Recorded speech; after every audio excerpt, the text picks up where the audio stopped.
Good morning. Oh, Welcome to day 3 of the Connecting Caregivers Conference. Very exciting 2 days we've had and we'll continue to have. And this morning we have Kimberly Glemm with us from AccentCare. I love AccentCare. I love hospice. I love all hospice. I feel they're all just fabulous. And I can personally say that AccentCare really helped me when my husband was passing 2.5 years ago. So take it away, ladies. Well, good morning. Good morning, everybody. Thank you so much for having Kimberly and I. I will just quickly introduce myself. I'm Mary Higby. I'm Executive Director for AccentCare Hospice for both Pinellas and Pasco counties. Kimberly? welcome. Thank you, Linda. Yes, I'm Kimberly Glemm. I'm the Manager of Volunteer Services and Community Outreach for our Pinellas location. We just celebrated our 5th anniversary. Yay. You may have heard of us previously as Seasons Hospice. So we are one and the same. Okay, so trying to mix things up a little bit because I know an hour-long PowerPoint can get a little dreary. So I've got our PowerPoint. I'm going to throw in some videos along with some commentary with the PowerPoint. So bear with us. So hospice can be a scary word, right? But it doesn't have to be. So I wanted to start our morning a little light. So here we go. It's May 4th. It's May 4th, also known as Star Wars Day. I was gonna wear the things, Princess Leia. I looked up a video, but my hair just would not tolerate it. So, okay, I'm going to jump into a video that is going to explain what hospice is, and then we'll let Mary jump into that first slide that gives you a little bit of history of hospice because it's really interesting.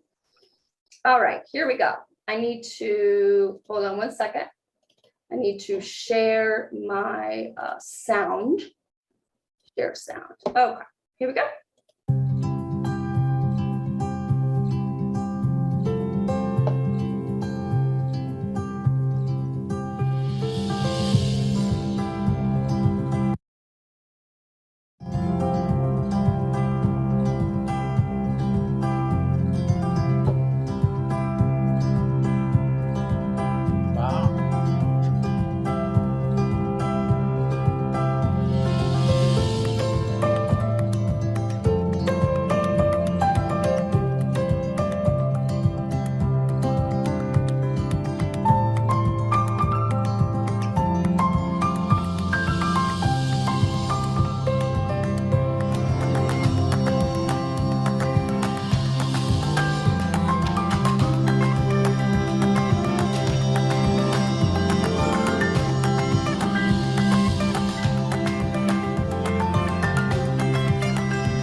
I have to tell you, after seeing that short little video, I didn't know that 1/3 of people die in hospitals. Yeah. It's shocking. It is. I will jump back into our PowerPoint here.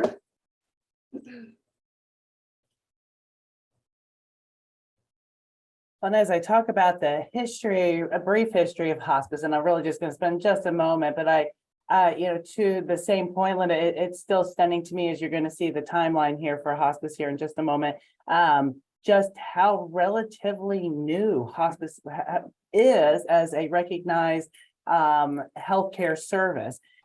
So it's we've been dying for ages, but hospice as a organized effort and a medical benefit is just in the last 60 years. Well, actually, even less than that, just in the last 40 years. Is it just me not seeing it PowerPoint? I don't see anything yet. Okay. Can you share that back up, Kimberly? All right, let's see. There we go. There we There you go. go. All right. May the 4th. There you go.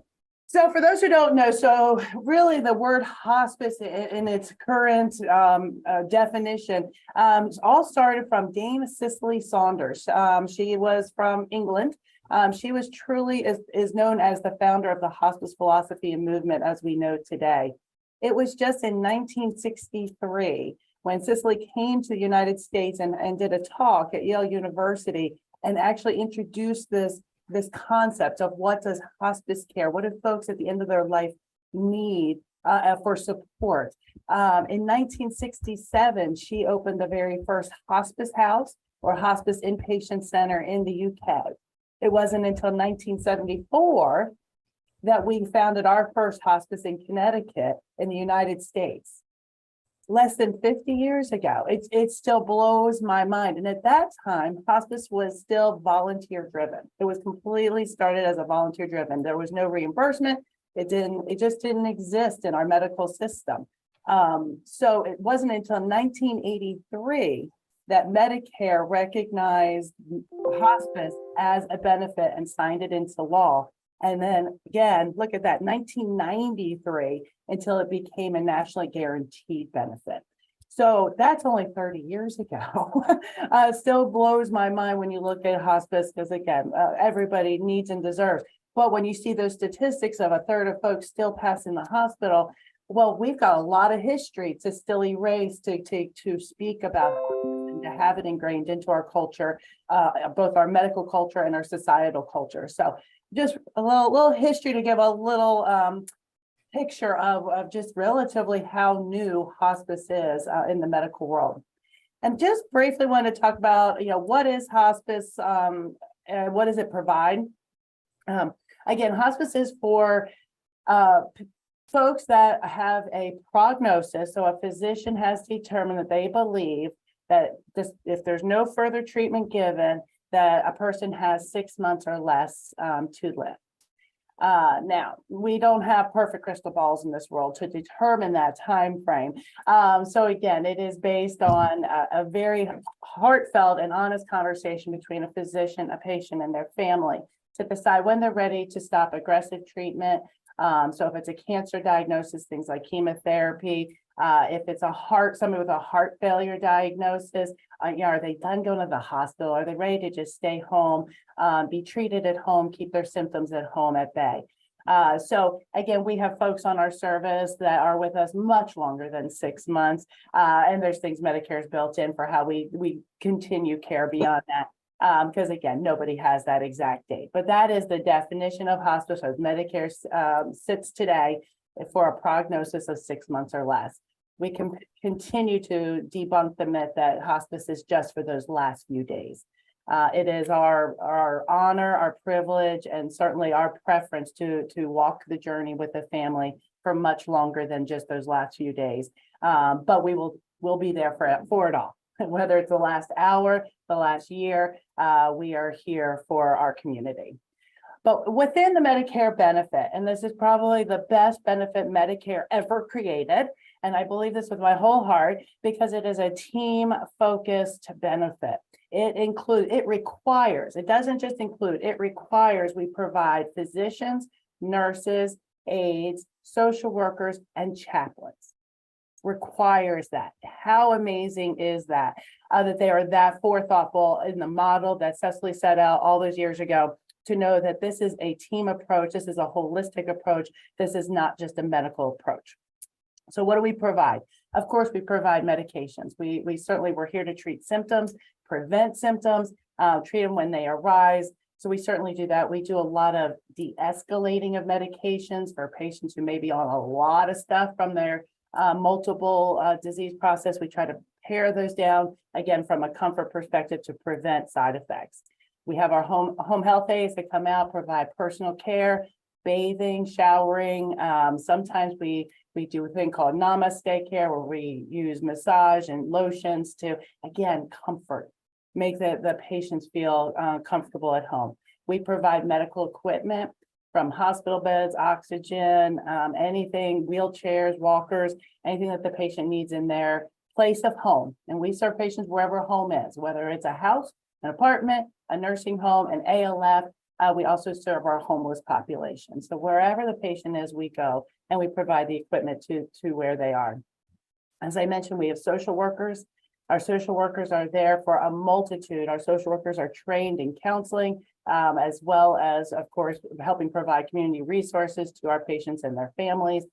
They do an amazing job helping. It's a lot for a family, so helping them work through those dynamics and the grief process. Our spiritual care program is not about religion, it's about spiritual care. So our chaplains are there with our families. Sometimes it is for prayer, sometimes it is for other comforts that they can provide through conversation, storytelling, life story review, just an amazing support team.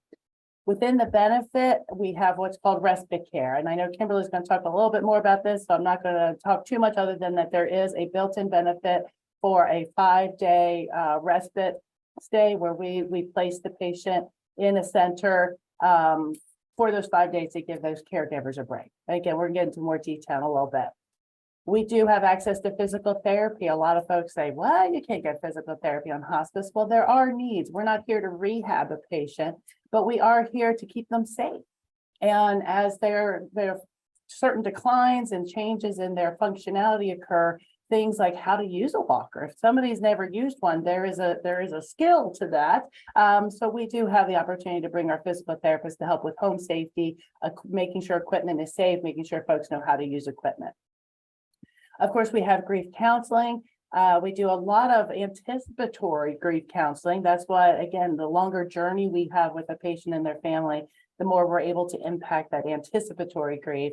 And then, of course, we have our post, after a patient passes, we have our grief services thereafter. And again, we're going to talk a little bit more about those. Inpatient care for crisis management. Again, this is part of the Medicare benefit that we will provide what's, I call it like the hospice hospital. So a symptom management care where they can go many times into one of our facilities. We can also provide at times that same level of inpatient at the bedside called crisis care. But it's a higher level of care where there's nurses present to provide the medications to bring those symptoms under control. Many folks think you go to the hospice. I've heard, you hear this in the community, they go to the hospice IPC, they don't come out. Well, there is certainly some truth that some folks do pass in our facilities, but that's not their intention. Their intention is to control symptoms and get them home just as soon as possible to be back with their families. And then finally, something that is AccentCare specific. This is not part of the Medicare benefit, but AccentCare has made it a part of our benefit is music therapy.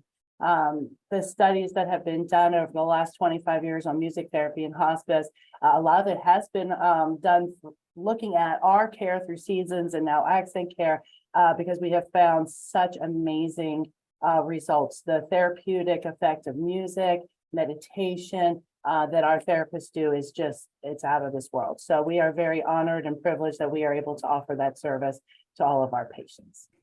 So that's a little background on what is hospice, what do we do? I'm going to let Kimberly take it from there. So I love putting in little personal stories into my community outreach that I do. I really think it makes it relatable, and it talks about our site as it is locally, Pinellas County. So my first experience with music therapy when I came on board was with a 97-year-old. And we went to his home with a music therapist for his birthday. And I couldn't believe my eyes when he brought out an electric guitar. And he had this huge speaker that he connected it to as well. And I'm like, what is happening here? And he played his electric guitar with our music therapist. And it was the neatest thing I'd ever seen. They were talking back and forth, and I couldn't understand what they were saying because they were using a bunch of music jargon, but they were saying, okay, let's play in this key and start with this note. And it was truly amazing to see, and how unique an experience we were able to offer, combining our music therapist with this man who had so much musical talent that he was able to perform on his 97th birthday. It was really neat. So we discussed music therapy, and I want to get into it a little closer because it's really a great part of that non-medicinal, part of hospice care.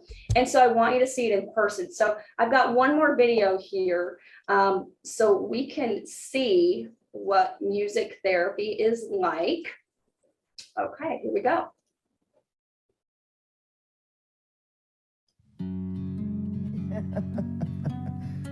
My daughter needed a photographer for her wedding, and my girlfriend knew Robert for years, and she said, oh, he's a professional photographer. So he came over and we decided that we would hire him. So after we hired him, while we was at the wedding, he wanted to dance with the mother of the bride. So see, he got his photography equipment hanging on his. Then a year later, we got married, so it must have worked. Right. Yes, it paid off.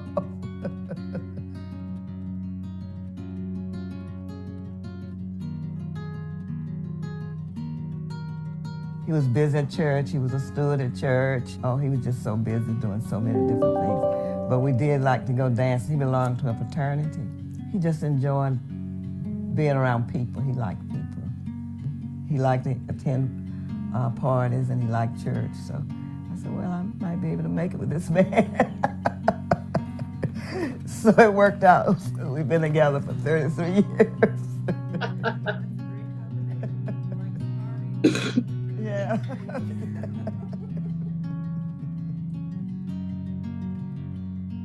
His home health aide actually would sing with him while she was providing care. So she just told me one morning, I really think that the Greg family would appreciate music therapy. Hi, Mr. Greg. I'm great. How are you doing? I'm doing good. All right. Oh, I'm so glad. Yeah, when Sarah started coming, I didn't realize how it was gonna work, because I know he liked music. And when she came in with the guitar, and when she started playing, he was just excited, and he was moving his shoulders and moving his toes, and I don't know, it just made me feel so good that it made him feel good, Music therapy is really beneficial in hospice care because it can soothe pain, it can decrease anxiety, decrease restlessness. Music bridges a gap between their reality and our reality. And for families who may have not seen their loved ones speak or sing or anything in the past few years, it's just absolutely priceless. Mrs. Greg told me at my last visit that he's always been the life of the party. Like, he just loves music, loves dancing. He just always bringing smiles to his friends and his family. We both like all type of music, jazz and smooth jazz. And Motown is one of my favorites. and we just enjoy that kind of thing. When it's cold. I got my girls right here. Yeah, you do, Mr. Gray. So Sarah has really helped all of us. Yes. That was good, Mr. Greg. Thank you. You're welcome. I can see clearly now the pain is gone. All of the bad feelings have disappeared.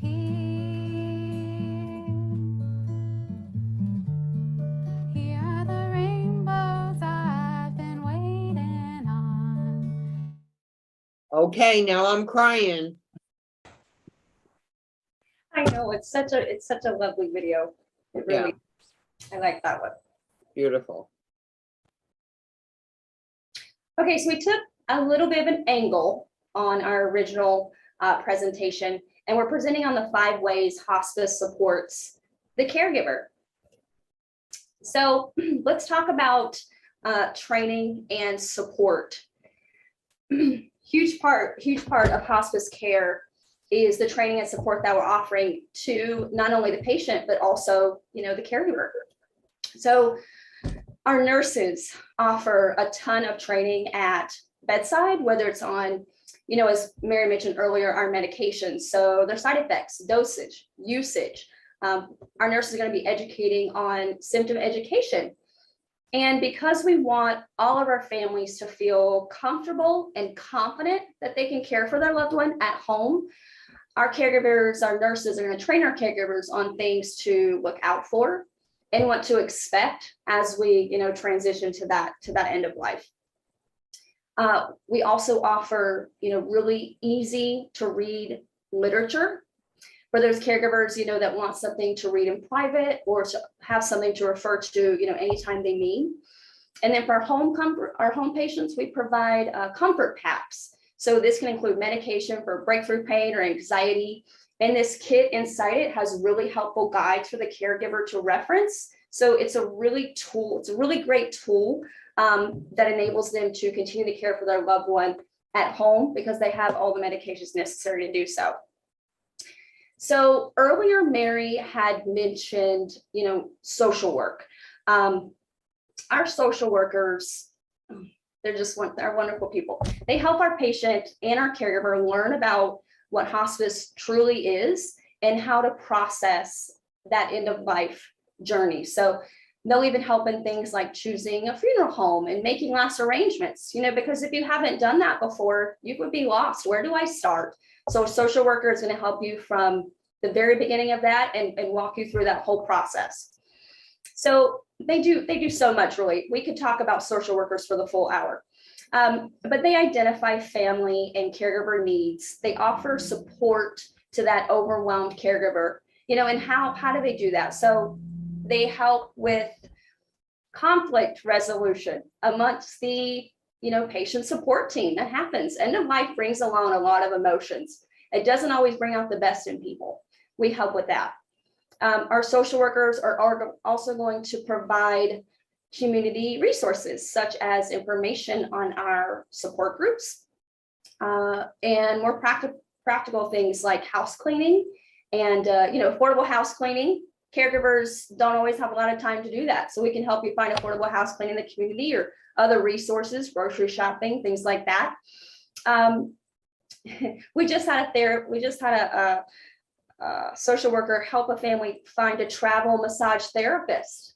We were able to help with that. So even the littlest things that you think, we even help plan, birthday parties and celebrations of that sort. So I want to share a story. As volunteer manager, I help assign volunteers in the community to our patients. And just recently, I was assigning caregiver relief to a caregiver. And as we're on the phone, she mentioned something kind of under breath. And she goes, "Oh, I'm so stressed out right now." I said, "Okay, well, get it out. What are you stressed out about?" She's like, "I'm trying to apply for FMLA with my employer, and I'm having such a hard time." And I said, "Okay, well, send me it. Let me look it over for you." So she sends me the forms. I right away noticed these are not the right forms. Let me get you the right forms. And not only that, but let me have my social worker look at these. So in a matter of days, we were able to get her FMLA forms filled out, have all those signatures that she needed, from the physician and our social work was in that as well. So in a matter of days, this huge stressor was just taken off, so we can do practical support and things like that. And I mentioned that story because it was really stressing her out. And look how quickly we were able to help with that. So another discipline that Mary had mentioned was that spiritual support. And she mentioned, it doesn't mean religion necessarily, right? So we understand that spirituality means something different. It's different to everyone, right? And so our chaplains here, we honor all faiths, all religious traditions, spirituality, whatever you want to call it. We're going to support you in that. And if we don't have, that spiritual background or that understanding, which is going to be rare because our chaplains are really robust in all of their training, we're going to reach out to the community and get resources for you, interfaith. So when we say spiritual care, what does that really include? So it includes discussing and processing feelings or doubts about your religion or spirituality. End of life can do that. You question things that you've believed your whole life, or you question that you haven't believed in something. Caregivers can do the same as well. Process belief systems that you grew up with and you have questions about. Our chaplains help our patients and their caregivers praying and meditating. They also are there for you to express fears about end of life for both the patient and the caregiver. And they help our caregivers and families with those feelings of loss, with all those feelings that come with grief, anger, things like that. So this last bullet point here is volunteer services, which is my baby. So let's jump into number 2. Ways we support the caregiver are through volunteer services. I'm blocking that picture a little bit. So Mary did briefly mention that, volunteers are at the heart of hospice, right? So let me quickly explain why you hear volunteers are the heart of hospice. So caring for the terminally ill by community volunteers is at the very root of hospice history. So in those really early days, way before the years on that first slide of Mary's, the sick and the dying were receiving care by just, compassionate lay people in the community, volunteers. So, today our care is, more clinical based and certified healthcare professionals and the such, but the volunteer continues to really be an essential part of hospice care, and it's actually a requirement. So I want to jump into the different kinds of volunteers that we have. And I mention these because they truly are helpful to not only the patient, but the caregiver. We have so many, but here are some. So that companion visit is from a companion volunteer. A companion volunteer is like an extra friend to the patient. This volunteer is helpful to the caregiver because it can be tiring, to be the main source of socialization day in and day out.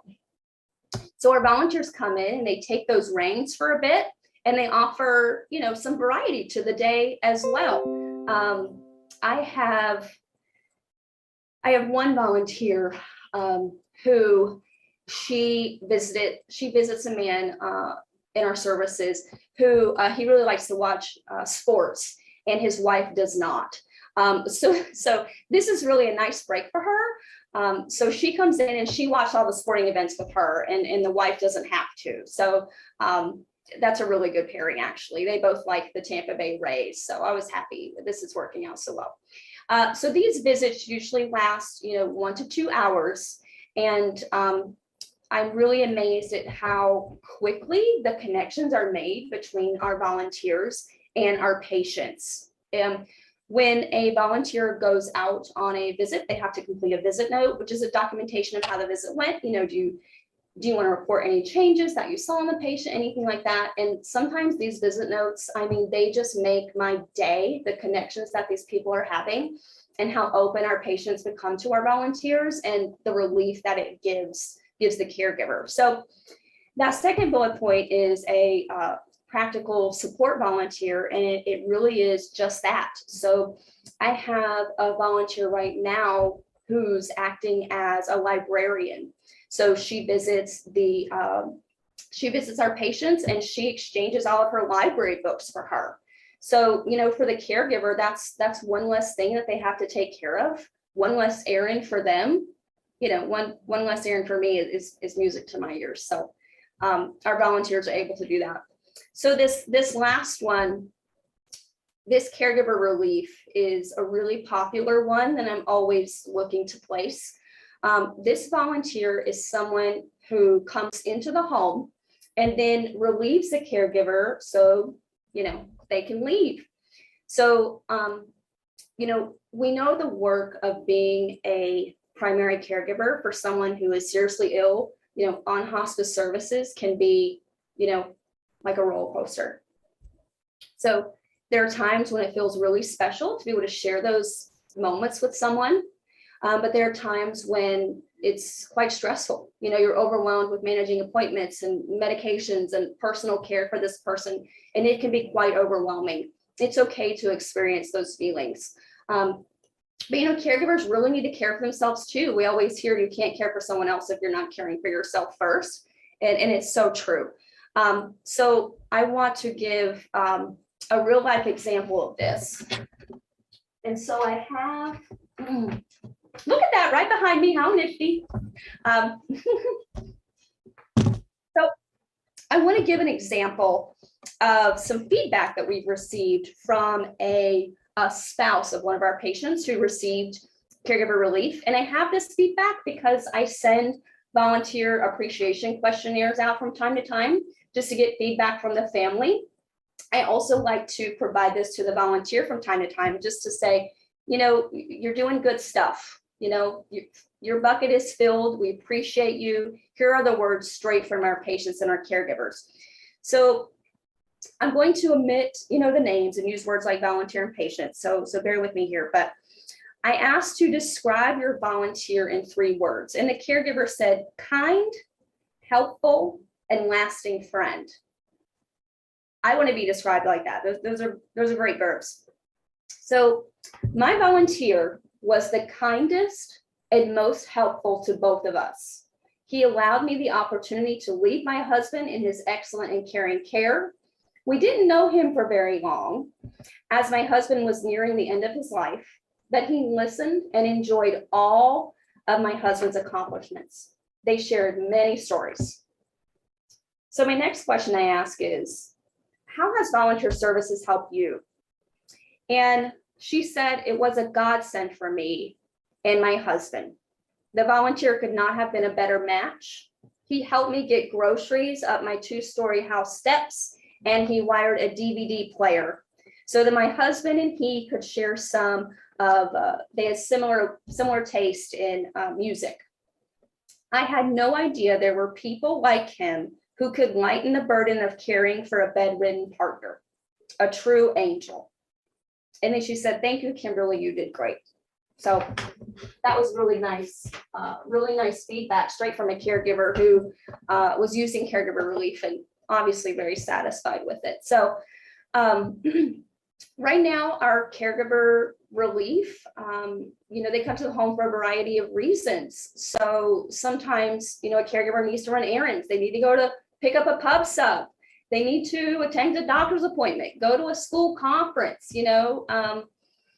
Sometimes it's as simple as just taking a walk, taking a nice fun walk, and leaving your loved one in someone else's care that you feel good about so you can enjoy the walk, because our hospice volunteers are wonderful. We're going to talk about their credentials in a bit, but I have another caregiver relief, a gentleman who goes and grabs a beer late at night with his friends. And I have a volunteer that comes over for a few hours in the evening so he can do that. So I really love the feedback from these visits. The caregivers are so appreciative and they're really relieved at how the visit went. So I want to dive into just a bit about what a caregiver relief visit looks like. This is a common question I get asked when I'm making those assignments. So when a caregiver reaches out to me for relief, it can be because, you know, they've called me directly or the team has suggested it. They've seen maybe some burnout and, you know, let's bring a volunteer in to help you out. So I'll call the caregiver and I will, you know, see when exactly they need the relief. So maybe they need it, you know, next Tuesday because they've got, you know, a dentist appointment that time. Or maybe they're just super flexible because, you know, they want to get out and go shopping. You know, I'll go shopping any time or day. That's fun. You know, go see a movie with friends, something like that. So I run a quick questionnaire with them. And I ask things like, you know, how is your loved one ambulating? What's their diet right now? Things like that. And then I really like to get a snapshot of the patient's life, including what their current interests are, because this helps me paint a picture of the patient when I'm describing them to the volunteer. And then, of course, I like to wrap up my call by sharing some preparation tips, which are, you know, leave out a snack. make sure that you have taken the patient or the patients went on their own to the restroom, just before the visit starts. So these are things that you don't have to worry about. And then, weave out some activities that you think the patient and our volunteer, might enjoy. So all that sounds really good. Sounds great. And then the second one I hear is, Kimberly, who are you leaving? Who are you leaving with my mom? Who are you leaving with my dad, my husband? So who are your volunteers? So requirements and training of a volunteer are similar to a staff member, and they have to be. It's highly rule and regulated. So our volunteers are they are the kindest, also most intelligent people that I have ever known. I'm so grateful to know them. So I could describe them in a lot of verbs, but instead I'm just going to describe a few of our volunteers for you to kind of paint a picture. So we have a gentleman veteran volunteer. He's also a veteran volunteer. I guess you can use that, for 17 years. He's been in hospice for 17 years. He's been a hospice volunteer for 17 years. He was actually the gentleman who I was speaking about earlier in that volunteer note. So that's him. I have another volunteer who does caregiver relief for a daughter. She does it every single Monday from 9 a.m. to 11 a.m. And generally in this time, that caregiver, runs errands. She'll schedule a doctor's appointment at that time because she knows she's going to have relief at that time. So she plans things then. And then she also has lunch with her daughter as well. So this volunteer, she's a retired nurse whose mom was on hospice services, and she's just, wanting to pay it forward. I have another volunteer. She works Monday through Friday at home. She's kind of like a big time exec, and she really misses in-person socialization. She also cared for her grandparents. So she really enjoys the community of the elderly. So she's volunteering so that she can get some human interaction during the day. And so she can continue to, have time with senior citizens, because that's really her drive. So I want to touch into the requirements and the training of a volunteer. Like I mentioned, they're that of a staff member, and they go through onboarding almost just the same too. So they first begin, with a job interview. And if we're both in agreement, then we will go ahead and process through to our requirements. So our requirements are, they must be COVID vaccinated. They must pass a background check, which includes fingerprinting, and they must pass a drug screen. They're tested for TB twice. In addition to that, they go through a very robust training program that not only trains them on hospice care and services, but on like our policies, safety, infection control, what a volunteer can and can't do, tips on how to communicate. They learn about diseases. They learn about symptoms. So they're fully trained and vetted before they begin volunteering. And oftentimes, this isn't their first volunteer gig. It might not even be their first hospice volunteer gig. They've had other experiences, volunteering as well. So our folks are truly committed and passionate about volunteering with hospice if they're going to go through all of those requirements and all of those vetting that we do for them. So they're the real deal. Okay. So let's say that you need caregiver relief for more than a few hours. That's where we're going to jump into our respite care. So what if overnight care or multiple days when needed? Well, respite care is offered for up to 5 days. This is at one of our inpatient centers or one of our contracted facilities, which are generally spread out, whichever hospice you go with. So it's a short-term, like I said, facility-based care that the patient can use for at no cost to the patient or family, so that they're primary caregiver is given that chance to rest. So Medicare covers respite for up to 5 days per period. It's usually provided on an occasional basis, and the patient's able to return home after the respite care, has ended. So examples of why our caregivers may use respite care. Let's say they're feeling really stressed out, and they feel if they had a relief of those, caregiving responsibilities for a short time, then they can continue to care for their loved ones. So it's kind of like, putting gas in their engine, really. Let's say they're temporarily unavailable to provide care because they've got a personal illness going on, or they're recovering from a surgery, or they need to go out of town overnight for whatever reason that is. They can utilize our respite care for that. And I would say the families that do, they're better caregivers for it. Okay. Ooh, legacy projects. I love this slide. Legacy projects. So what is a legacy project? I put this slide in here, specifically for how we support a caregiver, because these legacy projects are really gifts to the caregiver and to the family. So it's a keepsake that's left behind after the passing of their loved ones. So I'm going to go through some examples for you of what they are. So the favorite one of mine is a legacy bear. Recently, we had one of my favorite legacy bear projects. And the reason is because the patient supplied us clothing. So let me back up. A legacy bear is. I have a legacy bear right in front of me here. Thank you, Linda. Can you see it? Yes, I do. Okay, I have a legacy bear that the volunteer from Hospice made when my husband passed away, and I cannot tell you how much this means to me. This was one of his favorite shirts, and it's fabulous. It's fabulous. Thank you so The much. other special thing I have is this. And a hand mold. This is my husband's hand and my granddaughter's. So thank you, thank you, thank you. Now, I know you're not enthusiastic enough, but I'll let you continue. I know. I hope my energy is contagious to you this morning. May the 4th.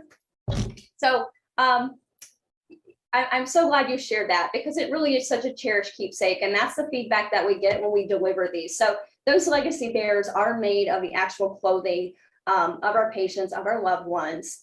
And my favorite one was recently, really, was the caregiver family member had supplied us clothing that had like a screen print on the front.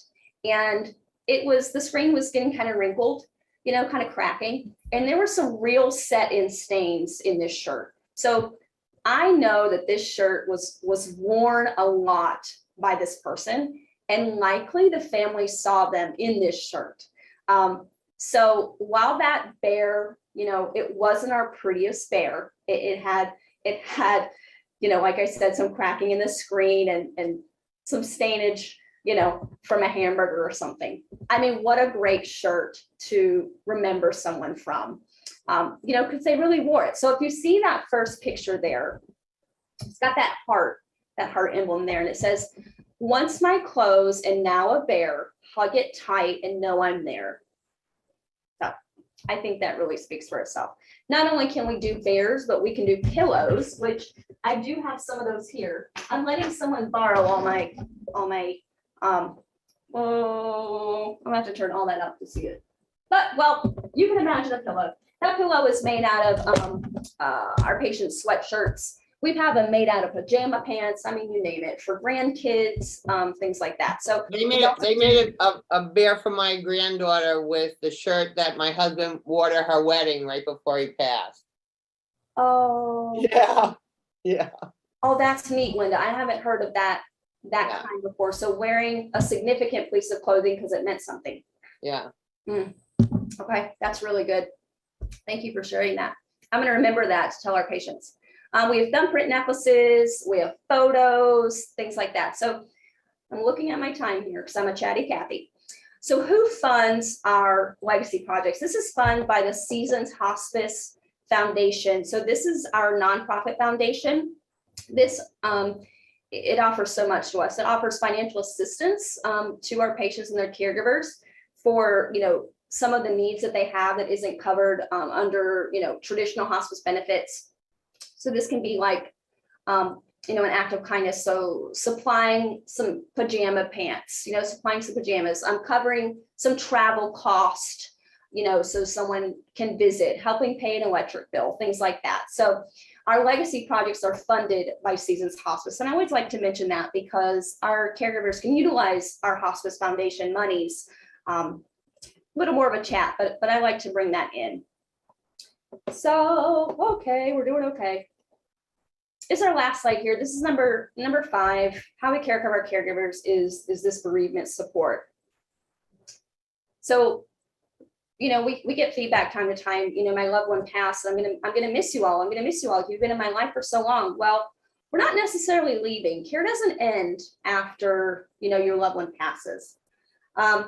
We have 13 months of bereavement services for the family, for the caregiver, for the loved ones of those patients. You know, feelings of confusion and sorrow, anxiety, fear, and anger, you know, around a loved one death is natural, it's common, and this can continue for many months. So, you know, caregivers and family members may not know how to deal with these emotions. So hospice realizes that. So that's why we follow this family for 13 months.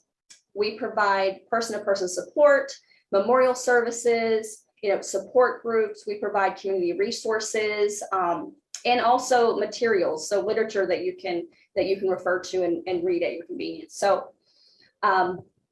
this also might include, you know, face-to-face meetings or talks over the phone with one of our bereavement counselors or chaplain. It might include, like I mentioned, participating in those memorials. We call those nights of remembrance. And this is where all of our families get together, you know, hospice or not, we invite the community.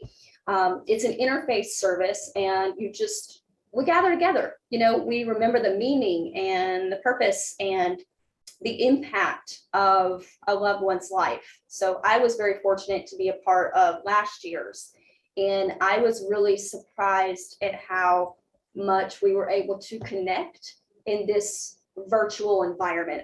It really was moving. I had to take like 30 minutes afterwards and just, you know, kind of breathe. It was so beautiful. Bereavement support might include joining one of our support groups led by, you know, a psychosocial staff member to help you learn ways to cope and heal and form new friendships at these support groups as well. You know, meet up with people that are going through similar feelings as you are. And also our bereavement support might include making a plan for you, a plan and a support system for you and your family for after your loved one has died. There's a big hole there. And we try to fill it as best as we can by bringing, reaching out to the community and bringing support into you.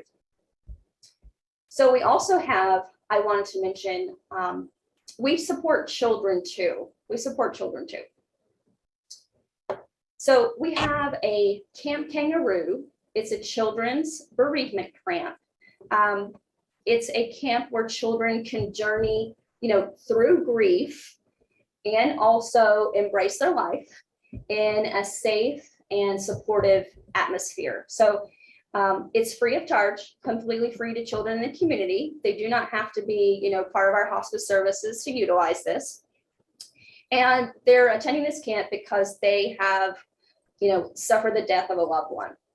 So they receive grief education and emotional support, and we combine that with really fun group activities. So this year, our Tri-County area, I know we have people from all over, but we're doing it at the Mosey Museum. It's a science museum, super fun.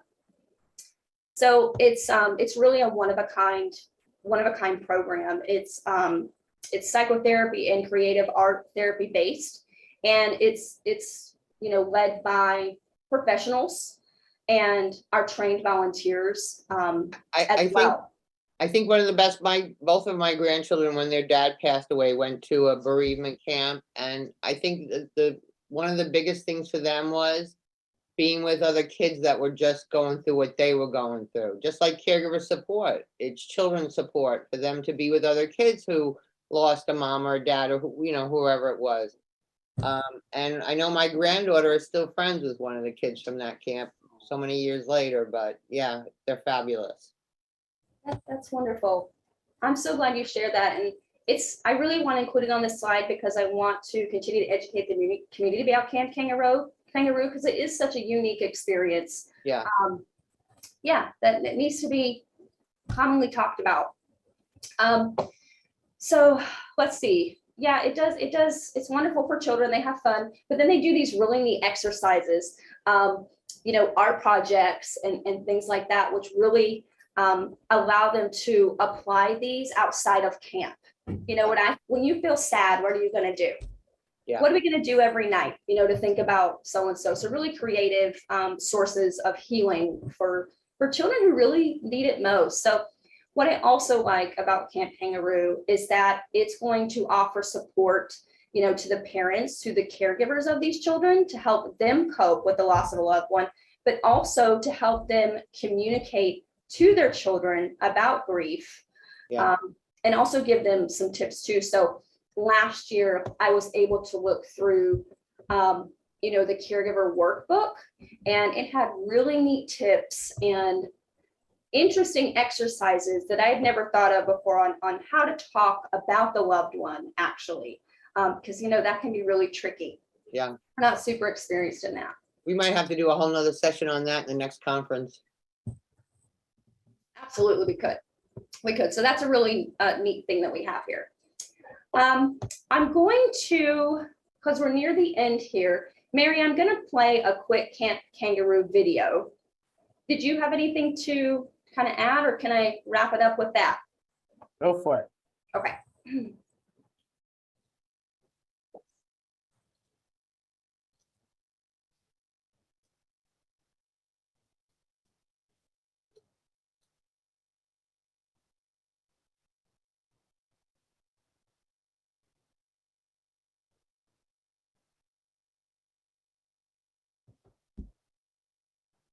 It is loading.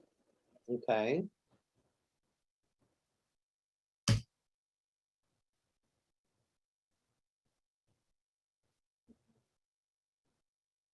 Maybe.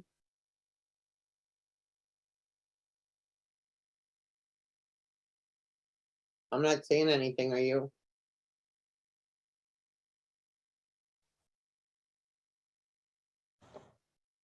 Not just yet. Okay, so looks like I don't think I'm going to be able to play that. Nope, I don't think so. But, Okay. I don't know. My Wi-Fi's in Milwaukee. I don't want to attempt it. All right, don't worry about it. Yep. But if you would like to see Camp Kangaroo in action, you can certainly do so by visiting the AccentCare website and watching the video on there. And that's another one, Linda, that also may make you cry. That's okay. That's okay. When you cry, you feel your heart. When you feel your heart, you do the right thing. So it's all right. So thank you so much for being with us today. I so appreciate you. What's the last thing you want to say to our caregivers?